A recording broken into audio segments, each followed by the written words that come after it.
Fala, frutas! Cada fruta de vocês faz parte da minha salada de frutas e bem-vindo se você é uma nova fruta.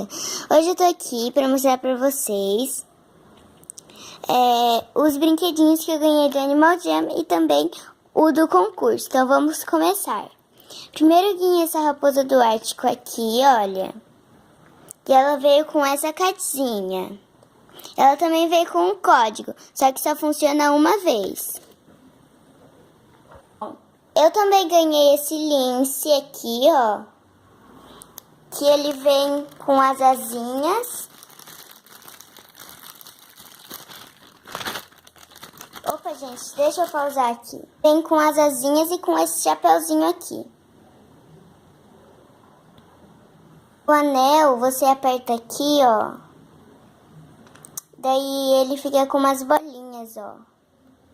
Eu acho que não vai dar pra ver, mas ele fica com umas bolinhas, ó. Não deu pra ver, mas é bem bonito. Eu comprei esse daqui pra minha amiga Rebeca.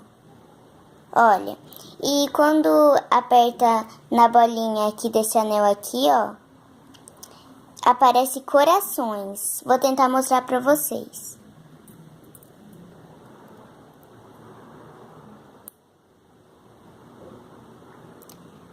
Não tá pegando, mas aparecem corações, ó.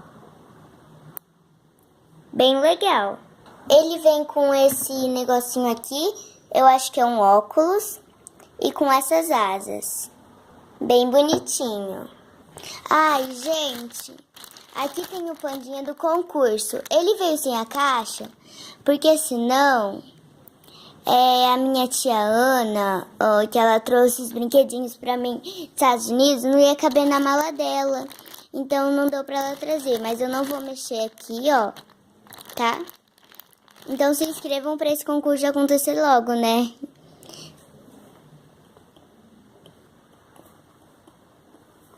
Por último, eu vou mostrar aqui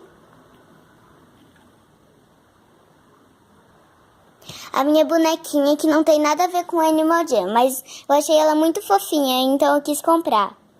Eu não sei o nome dela, né, mas eu sei que ela é de um anime japonês. Olha. E ela vem com esse gatinho aqui, ó. Que bonitinho.